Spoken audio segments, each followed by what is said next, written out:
Are you Matthew Aldridge? I'm the attorney of fact for Matthew Aldridge. You were what? The attorney of fact. Attorney what? Of fact. Attorney of fact. And what does that mean? His authorization to do legal representation. Are you a licensed attorney? No, I'm simply an attorney of fact. Okay. And does that mean you have a power of attorney? What is your name? What is your name? All right, folks, today's court hearing takes a surprising turn. We're looking at the case of Matthew Aldridge, at least. That's the name listed in the court documents.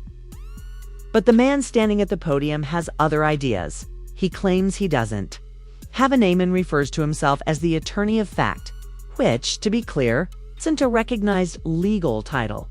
This is a classic move from individuals who identify with the sovereign citizen movement. They often argue that courts have no authority over them. But here's the truth. If you're within a court's geographic jurisdiction, a court does have legal authority and of story. The judge clearly isn't having it. From the moment this begins, you can tell she's heard these arguments before.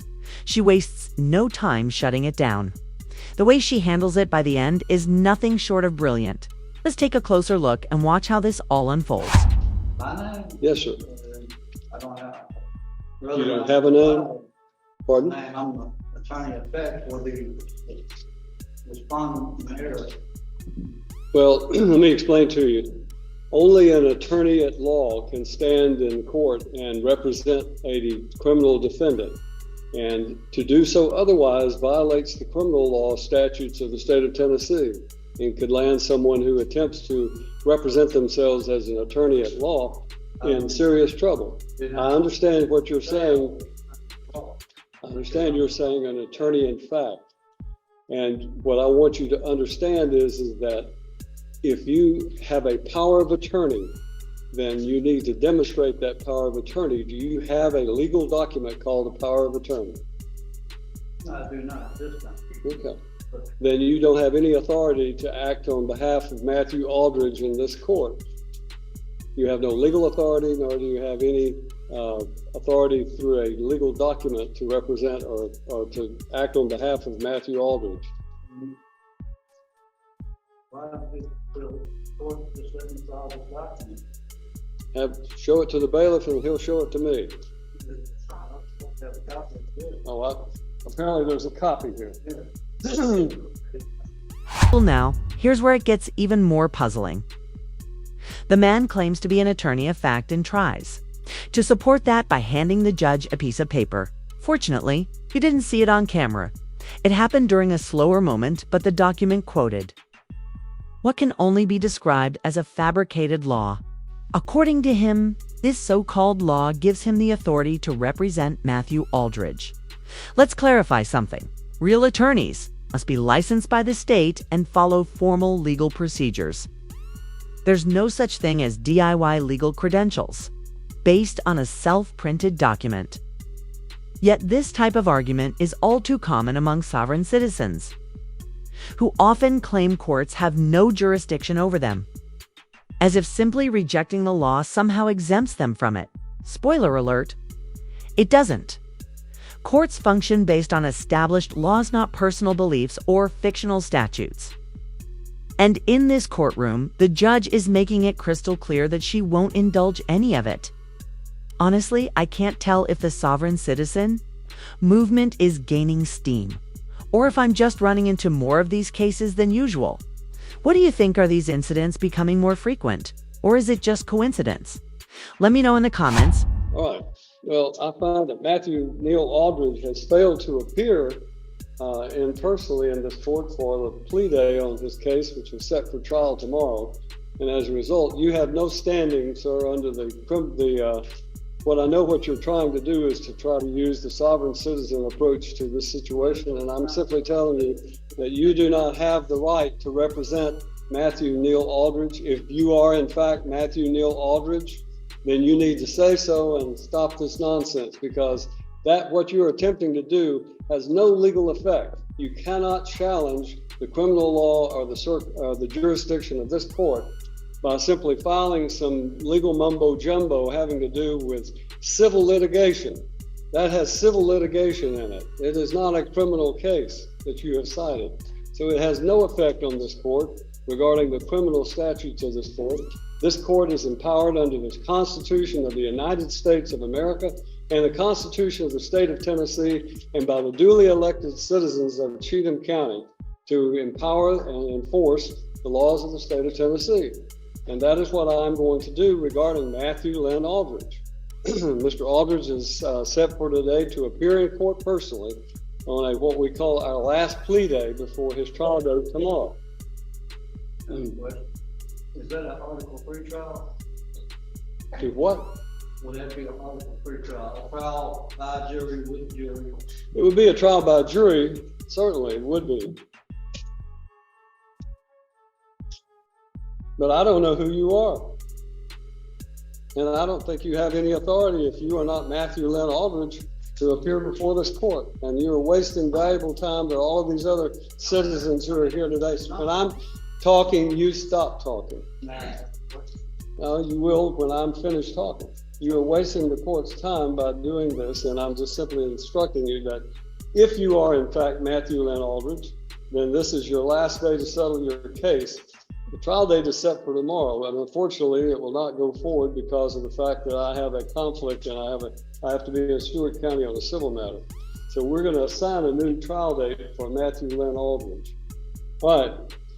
To Matthew Aldridge and the individual standing before me whose name must not be uttered.